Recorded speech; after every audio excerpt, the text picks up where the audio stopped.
Still got that lasagna in my gut. Feels good. Hey, what's up, good. Bulls Nation? Welcome to CHGO Bulls Pregame, presented by Coors Light. Woo! Coming to you live from our studios here in West Loop, downtown Chicago. I'm Peck, Bulls_Peck, Big Dave, bam, BAWL Sports. Will Perdue, man in the middle, Will_Perdue 32. Our pal producer on the controls, the one and only Katie Duffy. What's up, Katie? Hey! I got to say something first before we start. Okay. Big happy birthday out to my sister, Vicky. Happy birthday to you. Hey. Love you very much. Words don't do it justice how much I love you. Thank you for being who you are, always being that rock for me when I'm going nuts or crazy. And, yeah, I love you very, very much. So shout out to my sis. Shout out. The birthday girl. Sisters are the best, aren't they? They are. They are. And I got sisters and brothers, so living a dream. Okay, now tell the whole world who's your favorite. Oh, that's a good question. They all do serve different purposes. I assumed that it was going to be an automatic no answer. Yeah, they all. I don't think I have parents picking their favorite child. You can't do that publicly. They'll tell you my parents think I'm my mom's favorite. Of course. Yeah, they'll tell you that. You Dave. Everyone's they'll favorite. say that. I won't say that. I don't believe that. But yeah. Thank you, Matt. That's very kind of you. Of course. That's very kind. We've got a fun one on deck tonight. Bulls, Bucks, division rivals. Giannis, Dame. Yeah. And the Bulls. Robin Lopez.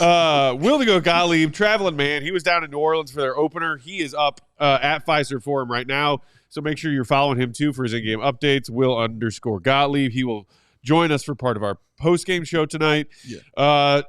Bulls trying to bounce back, gentlemen. Kind of an up-and-down game in New Orleans. Zach LaVine gets hot. Zach LaVine has 7 of the Bulls' 21 turnovers. It was kind of a mixed bag, and a mixed bag that ended in an L. Yeah. A mixed bag that ended in an L, yes. There were ups, there were downs. They definitely didn't look like that preseason team we saw with the pace and things like that. We saw it kind of in spurts, but not just for the whole game. It felt like they kind of went back to what they have been doing previously. I saw Zach with the ball too much, bringing the ball up just way too much for me, in my opinion. Patrick Williams, I already know how I felt about him. Oh, my God. And, yeah, just the rest of the team and the things just didn't pan out, Will. But I thought Vooch had a really good game. I saw some other things that I thought were good that they could kind of build on. But, yeah, he's right. It's just a mixed bag that ended in the L. That is correct. I want to start out by saying hello to Germany. Thanks for Germany. Thanks for tuning in. Listen, all you got to do is look at the numbers, and you basically would have thought that you were looking at a game, even if you didn't watch the game. And a lot of people surprisingly did not watch the game because they couldn't find it. Shot. But if you just did not get a chance to see the game and just looked at the box score, you would just think it's a box score from last year. Yeah. Yes. Because when you talk about how they played in the preseason and then how they played against the Pels on Wednesday, two totally different teams. Yeah. Now, excuse me. The interesting thing is, because of how Milwaukee plays, you could see an uptick in all the stats. Okay? But what I want to see from tonight, I just want to see improvement from Wednesday. The little things, fewer turnovers, better decisions, faster pace, more threes. Is that too much to ask? Can you get in there what you mean by that, saying the uptick in stats, by the way, that the Bucks play? Because the Bucks will play. They'll gladly play fast. Yeah. Because the Bucks right now, if the Bulls want to play the way they're attempting to play, and as we talked about, volume, the Bucks will basically look at the Bulls, look at themselves. Yeah, we'll play slow. If you guys want to play fast, we'll play fast all you want. Because right now, we got a guy on our team by the name of Damian Lillard who's got a lot to prove. Woo. So if you guys want to play fast, he's going to have 30. Giannis is going to have 40. Lopez will probably hit 6 threes. So I tell you what, man, the schedule makers did no favors to the Bulls. True. Because you got to go to Milwaukee, and then you got to turn right back around and come back against possibly the best team in the league. Your home opener is against the Oklahoma City Thunder. And a guy that, pretty darn good the other night. Is a lot of people. I think all three of us picked him for MVP this year. Yeah. But I know we're getting. Luka? Yeah. No, I picked SGA. So I think we're getting ahead of ourselves. But that's what I mean by an uptick in stats is, I think because the pace will actually be played at the pace the Bulls are comfortable with and want to play at. Yeah. But I just think that, unfortunately, the Bucks have more weapons. You mentioned that, the turnover disaster on Wednesday night. 21 turnovers for the Bulls. The Pelicans trounced them in points off turnovers 30-8. Giddey talked about that in the postgame locker room after Wednesday night's loss. Katie, did you have that video of Giddey that we could queue up here? Because, he had an answer, but I don't know if there was an answer within his answer. I mean, a bit of both, I think. Like, we kind of spoke about it at the time that we got into the paint and they were just collapsing. Guys would get off, on one foot and we're trying to make plays in the air. So that's a tough team to do against. They got active guys that long. So I thought a lot of stuff, we shot ourselves in the foot, which is a good thing. I mean, that's, when you come in and you feel like, you lose a game and you don't get beat, it sounds weird, but it's kind of how it felt tonight. A lot to work on. So turnovers obviously a big problem. We've got to bring them way back down. But as I said, we shot ourselves in the foot way too many times. Still gave ourselves a chance to win that one. That's Giddey saying they shot themselves in the foot too many times. I thought it was interesting he made note of the fact that multiple occasions, whether it be Giddey, Zach did it, Lonzo did it, somebody would try and drive and get some penetration into the paint and leave their feet and have nowhere to go. And, that Pelicans defense was collapsing in on them. It's a solid Pelicans defense. They're long. They were capable. And it was just a little bit haywire. And then on top of that, you mentioned, can we see more threes tonight, Will? The Bulls were on pace to shoot 46 threes at halftime. They finished with just 34 three-point attempts, only 11 in the second half. And when you look back, we talked about it in pregame Wednesday night, the Bulls averaged, I believe, around 32 and a half three-point attempts last season, which was 28th in the league in three-point shooting volume, and they barely reached that number last night. So, what is it that caused that, that drop-off in getting those shots up in the second half, do you think?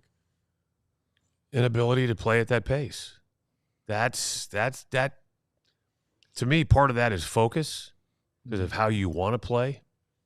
Part of that's on Kobe, Io, guys that primarily have the basketball, because it's my responsibility to play according to how the point guard plays. Now, unless of course you have Michael Jordan or DeMar DeRozan. That's a flex. But they don't have either anymore. Okay, so that's the one thing. Remember we talked about in the season preview show where I want to see the next step from Kobe.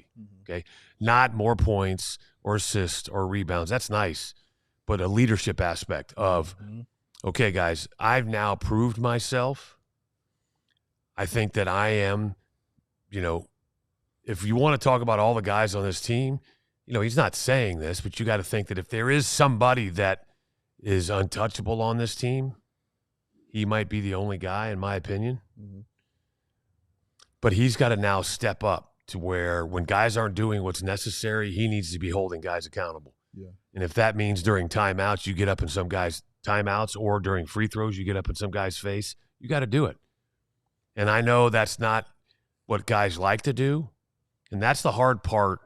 When, you talk about this team, man, these guys really like each other. That's great. But who's the disruptor? Yeah. Who's the guy that's really willing to go out on the ledge and cares more about being respected than liked? Yes. And I know this is where we're talking about what is the goal of this team, but I can promise you these players out there, they're not playing to lose. That's the responsibility of Billy and management, okay? They're trying to figure out ways to win because they basically want to stick it to the organization, quite honestly, because they don't like being in this position. Sure. But that's where Kobe's got to step up, and I think he realizes it, and they've talked about it, and they've watched enough film. So, we talked about because now you're playing 3 and 4 days. They went out and got shots up. So where are they mentally the moment this game starts from the jump ball? Are they pushing the pace? Are they passing around the perimeter, firing up a bunch of threes? And just trying to, we saw how they played against Milwaukee in the preseason. Yeah. So they know what they can do. So let's see how they start out.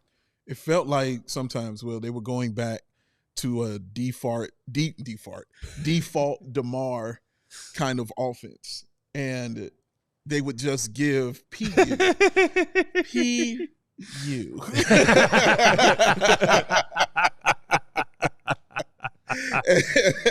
You know, and they would just kind of give the ball to their best player and let them go.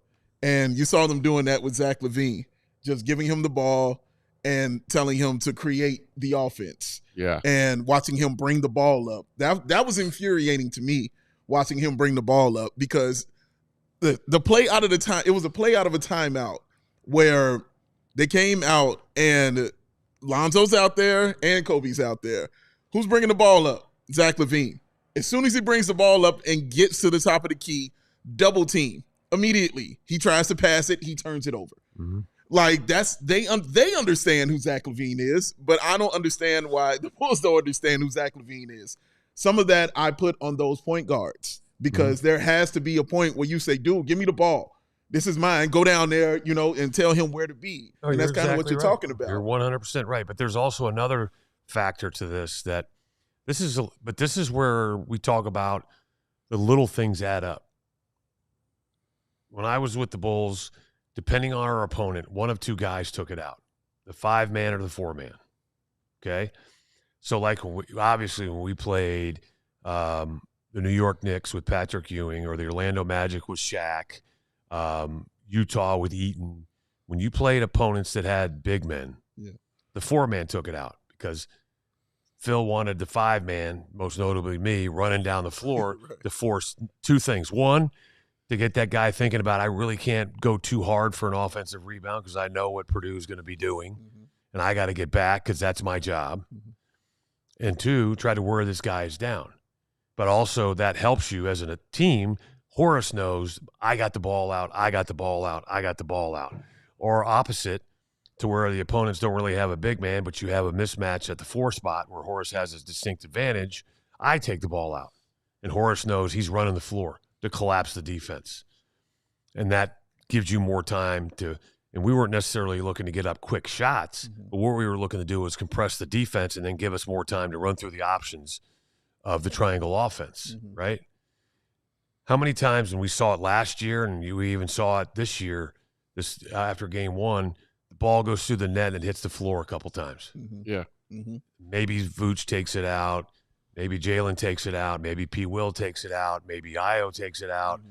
That, to me, is just – it's a little thing, but it can save you so much time, just guys specifically knowing their roles and what's required of them to me, help them get the ball down, just even if it's 1 second quicker. It's just in the back of the minds of your opponents of how they have to get back because of how the Bulls play. They don't mess around. Adrian in the comments is apoplectic, saying the whole who brings the ball thing up is also, of course, on Billy Donovan. Bulls fans love them some Billy Donovan blame. But to get back to Dave, yeah, he's exactly right. That's why I keep talking about, and I don't mean this in a negative way. I'm just saying that's the next step for Kobe to be, and it's not even about somebody playing bad. It's like getting up and, hey, dude, I get the ball, right? I push the ball up, right, and I decide who does what, when, where, how. That's what made the San Antonio Spurs so good. I mean, yes, it was Tim Duncan and David Robinson, but they called Avery Johnson the little general for a reason. Yeah. Right.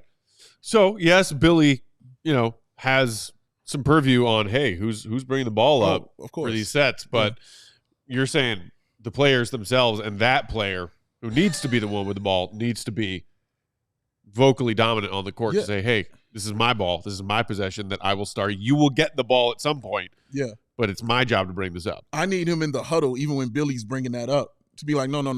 Right. I'm bringing this up. And we'll run that offense and we'll start whatever you want to do through that. But somebody's got to take that kind of charge and, like Will said, be willing to step out and, rub guys the wrong way, because everybody can't be cool. Right. You know what I mean? Teams, as far as I know, Will, please correct me if I'm wrong. But as far as I know, when it comes to those teams that win, there's always somebody on there who's an agitator.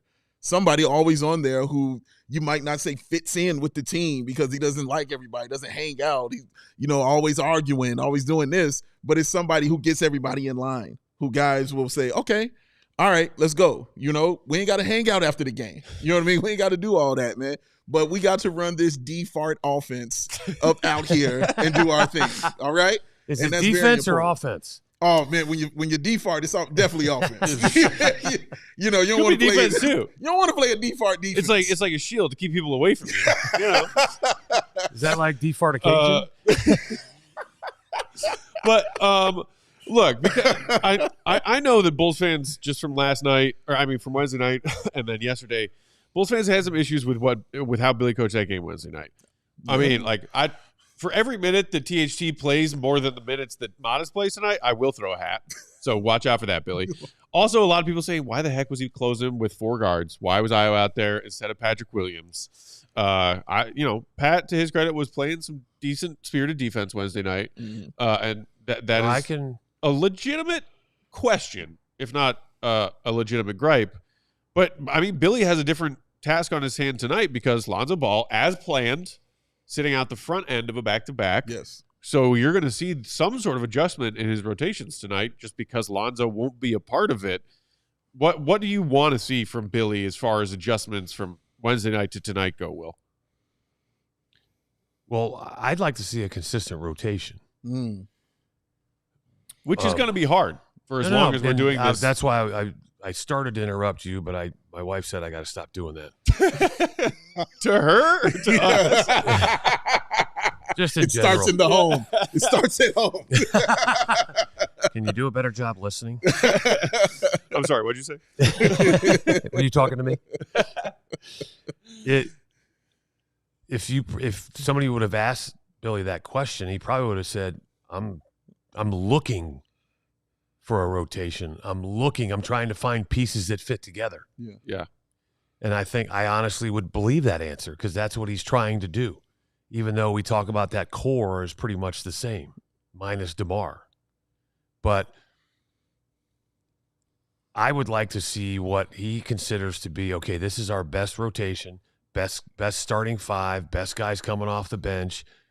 And let's, again, like we talked about, everybody's like, can P. Will? I think it's going to be 20 games before they, if this continues. Now, if this continues up till 10 games, I think that, then they'll have a serious discussion about bringing him off the bench. Yeah. But I think it's more realistic. It's a 20-game window. Yeah. But that's what I would also love to see from a rotation standpoint. I know he's searching, but I also think that they're reshaping. So I don't know if there really is going to be pressure on him to develop a consistent rotation because what did we say? Goat talked about it. I talked about it. You guys have agreed. This is about development. I mean, I know we talk about playing to win games, but I think development is more important because just like when we got back to the studio, we all went to, we were bonding today before the show. Yeah. What did you do when you got back? You started putting games on. What do you think guys are doing tonight that aren't necessarily playing, even though I think almost everybody's playing tonight? But throughout the whole season, what are guys going to be doing? Kicking back, league pass. Hey, let's check out the Bulls. Does something that they're looking at jump out to them and be like, man, I'd love to play with that guy? And that's where you got to constantly, you're sending a message. Yeah. Right? Let's go full circle here. Okay. People talk about, why did they pay P. Will $90 million? Okay. A very popular question in Chicago for the last 48 hours. I've been told. Because they're also sending a message that we take care of our people. Why did they pay Zach LaVine? We take care of our people. What you're hoping is that eventually that pays off to the right person wants to come to Chicago, and they can take care of them. Yeah. Want them to take care of their people. That's fine. But it's taking care is a two-way street. They took care of Patrick Williams, $90 million. Now he's got to go take care of business on the court to the tune of something that's maybe more than 6 points and 3 rebounds. I'm just saying. I agree with you 100%. Speaking of, though, it is official. I knew it was a long shot, but I threw that question out there in Wednesday night's post game. Okay. Just Billy bet him after one game. Okay. He did not. Patrick Williams in the starting lineup again tonight, along with Vooch, Zach LaVine, Giddey, and Kobe. So same starting five as Wednesday. Okay. Milwaukee, meanwhile, are also rolling out the same starting 5 that took care of the Sixers the other night. Dame, Lillard, and wow, I mean, what a steal in the offseason. Gary Trent Jr., who looked pretty solid for them in game 1. He was on the injury report too, he is active and available, according to GOAT, according to Doc Rivers. So in that starting lineup, Taurean Prince, who had a really solid game the other night. I think he had like 15 or 16. Giannis and the wily vet Brook Lopez is your Bucks starting five. They did have a little bit of a cakewalk in that, we saw both Embiid and Paul George sit for the Sixers in that one, but they took that opportunity and dominated. If you take a look at what they did, you want to throw that quick recap up there, Katie? 30 points from Dame, including 6 of 12 from downtown. Very Dame-like.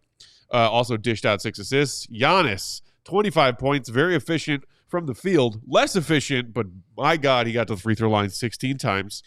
He also dished out 7 dimes. And then Brook Lopez, not a great shooting night. I think he was only 3 of 11. But also doing some playmaking of his own with 6 dimes. And check that out. 6 blocks. Yes. Yikes. If y'all recall, we played the Bucks in the preseason. Yeah. Brook Lopez is out there, got some minutes. I think he had like 12 blocks in that preseason game. He got quite a few blocks. Poor Adama Sanogo was trying to score over Brook Lopez. Yeah. It did not go well. Like, this is a gauntlet of a starting five that the Bucks have assembled with the addition of Gary Trent Jr., Taurean Prince, incredible role player. Bobby Portis was great for them off the bench. I think he had 15 or 16 off the bench the other night. Like, this is a tall task. And Perdue, you were saying a minute ago, like, Dame Lillard has something to prove after finally the trade gets out of Portland, fresh start, wants to go play with Giannis, and the Bucks just fell apart in the playoffs last year for the second time in a row. He looked like Portland All-Star Dame the other night. Do you anticipate that kind of resurgence from Dame tonight and all season long? Absolutely. I mean, it's the Damian Lillard that I know plays with a lot of pride. And I saw an interview somewhere where he didn't use the words, but I got the feeling that he kind of felt like the forgotten man, because I think he kind of felt bad for the Bucks because they made a trade thinking that he was going to take him to the next level. Yeah. And they actually took a step back. And also let's be honest, he got a coach fired.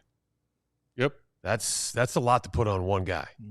And I think he wants to and needs to prove to the fans of the Bucks plus his teammates, the front office, that, hey, this was the right thing to do because I will give you the best chance to win, not only a championship, but help you keep Giannis in a Bucks uniform. And they definitely want to do that. They want to hold on tight. Giannis has not hesitated to tell you, if you put me in a position to where I can't win a championship, I'm walking. Peace. He's gone. Yeah, he's yes. Down 94 to Chicago. Come on home. We will sign Thaddeus. We will happily put him on the team. All right. Whole family. Come on. Hey, all of them, I man. thought of a great idea. Uh-oh. I'm terrified, but let's go. No, I thought of this the other day. All right. Pay-per-view, Bronny versus Thaddeus. Yeah.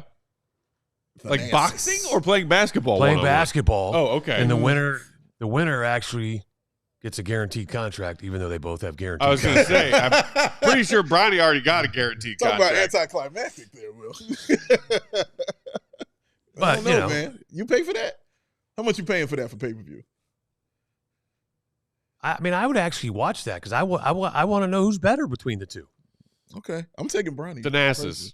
I'm taking Bronny. I'm taking Thanasis. I'll take Bronny on that. Did you watch Bronny's minutes the other night? Yeah, have you seen Thanasis? Yeah. Oh man. At least he gets he's just gonna bully him and back him down, like just back to the basket every single time. I think Bronny knows how to deal with that playing against his father, whose whole move is that. So I think he knows how to better be ready for something like that. I mean, just to be clear, Thanasis is not currently on an NBA team. So. Nor would Bronny be if his dad was not his dad. For sure. I'm just saying one of them has played in the last month and the other one has not. And one of them is stronger than the other, so it doesn't matter that neither of them can shoot. Oh, the strength isn't going to matter. Yeah, it will. You know. Did you see Bronny get back down all preseason long? He's stronger. Get back down for the 3 minutes he was on the floor the other night? He's stronger than Dame Lillard, too, but I'm taking Dame Lillard. Like, strength, like, skill's going to, count. Trump that but when neither have any skills, that's what I'm saying. One-on-one, though, I think Bronny could do his thing. Okay. I think one-on-one against the Nassers like that, Bronny can do it. Speaking of Dame. Can we back this up here? Beep. Oh, George. Speaking of Dame, though, he and Brook Lopez were running that high-level pick and roll, like, to perfection against that Philadelphia team the other night. Yeah. We've talked at length about how this Bulls team is going to be defensively challenged, especially on the perimeter with the loss of Alex Caruso. I mean, how do you try and slow that down knowing that you're going to have the Dame Lopez pick and roll to deal with, and then you're going to have the every other time down, it's just the Giannis freight train to deal with? Because those are two unstoppable forces. I mean, they're going to get worked. I mean, it's really no other way to put that. They're going to get worked. They showed last game that obviously, and we've known this, I'm not breaking any news here, they're going to struggle on defense. The very first play of the game was a layup by Daniel Tice. So they're going to struggle. Like, it's going to happen. And when you're playing against those kind of elite basketball players and elite basketball IQs, it's going to look even worse. And we were watching NBA TV, and it was showing Giannis's stats against the Chicago Bulls and showing how he absolutely works the Chicago Bulls. Well, that's going to continue, I think, in this game. And, again, you're playing Dame, as you just mentioned, the guy with a chip on his shoulder, and wants to showcase exactly who he is and show everyone I am still Damian Lillard out here. And there's a reason they made these trades for me. That's going to be important. Bobby Portis always plays with a chip on his shoulder, especially against the Chicago Bulls. Oh, you know it. That's going to be a problem. So, again, I mentioned two guys on the interior and one of the greatest shooters to ever play. Yeah. And then I ain't even got into Lopez. You know what I mean? Like, it's going to be an issue. The Bulls can only combat that by being in transition and trying to run with them. As you said, they're going to let them do those kind of things. So they're going to have to take these threes, and they're going to have to run against this team if they want to have any chance of being in this game. So we'll see how it works out. Yeah, and that's like why Bulls, I mentioned Lopez and 6 threes. Yeah, running that pick and pop and the screen roll. So it's like I said, I want to see improvement. I'm not sitting here to say, hey, I want to make sure you win this game, but I want to see improvement of playing the way you're supposed to try to play, or most notably the way you played in the preseason.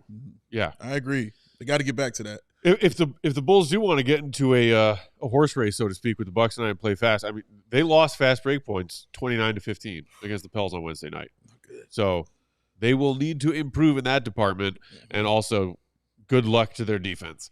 Somebody in the comments asked, is Dalen going to get some more minutes tonight? Rob asking, will he play meaningful minutes? Just a quick injury update there. Dalen was still on the injury report for this one with knee tendonitis that he had been dealing with since middle of the preseason, but is active, available. Yeah. And then other than that, it's just him and Lonzo. So I mean, he got in last game, at the end. It was garbage time, Garbage time, definitely. So he was not in Billy's original 11-man rotation. Well, it was like 10 and a half because he put Modest out there for like 2 minutes. Yes. Don't do that either. More time for Modest, please. Allow him to play. I'd love to see it. Give me more Modest minutes tonight. I would love to see more. Give me more. And we got no Lonzo. Yeah. So I'm very those interested. minutes need to spread. I mean, I think he played like 15 minutes on Wednesday. So those are 50 more minutes that Billy has to dish out to people. I'm just incredibly interested to see the rotations Billy goes with Lonzo being out. What guy is he going to look at? Torrey Craig and give him some minutes out there? Is Modest just going to take more minutes? Will he continue? Maybe he goes a little more guard heavy. Will Sanogo get some time there because of the center that they're playing against? Like, I'm very curious as to what he kind of comes up with and does. And I hope that they do not allow Zach LaVine to be their point guard. You have 85 point guards on this team. Please just use them and allow them to get you into the flow of your offense and put the ball in their hands and have Zach LaVine do what he do best, come off of these screens, come off of some cuts. We saw the cool alley-oop he had with Lonzo. That was awesome. The reason the pace looked great in that second quarter is because Zach was hitting those threes, and everything looked real smooth with that. Let's keep that thing kind of going. That means he wasn't touching the ball, bringing it up, dribbling 85 times, and pulling. That means he was coming, catch, shoot, tap, tap, bow. So let's see a little bit more of that. Keep that thing going, and just that kind of improvement, Will. Unfortunately, ever since Peck's reference, I can't get out of my head, showing my age, but Grease. Show me more, show me more. Like, does he have a car? Tell me more. Oh, you mean that song that's basically about date rape in the 50s? Wow. Did you get very far? It's a really creepy song when you go back and remember what the lyrics are. It's very creepy. Yeah, right? Back me up here, Katie. I mean, I did it in a show choir in college. And I still did it, right? I felt very icky as Danny. No, we're not brushing past that. No. We're going to come back to show choir. Did you say you did that in a play at school? Yeah, Mr. Theater guy. I was in like a variety like show choir. We did like musical theater numbers. You're a thespian? He's a theater guy. Okay, we will have pictures on the post-game show. Good luck finding those. Don't give her a challenge. Those are buried deep. Shout out to our guy Troy, who I saw in the comments saying, miss being able to watch you guys live. Appreciate you. We appreciate you, Troy. Everybody out there in the Down Under universe of Bulls Nation. Also, Colin said he's going to catch pregame tomorrow. I guess he's busy. Saying, hit the like for WEP3 and everyone else, clarifying that stands for William Edward Perdue the Third. Trey. I like that. That's a good nickname. But yes, Colin is right. Hit that like button on your way out. We appreciate it. Make sure you also subscribe to that CHGO Sports YouTube channel. Sign up to become a diehard. What are you waiting for? $4 a month. Limited time offer right now. You can find the link in the description right underneath the vid on YouTube. Again, Will_Gottlieb. He is at 5-Star Forum. Follow him for in-game updates. We will talk to y'all for post-game. We need some singing on the way out. No. I don't dance for free, Will. Oh. You want us to make it rain, big boy? Yeah. Well, that took a turn. Oh, let's get out of here while we can. Tell me more. we will talk to you and or maybe sing to you in postgame following the conclusion. Are you not entertained? Enjoy the hoops, Red Beak. D-fart. We all silly like the mayor.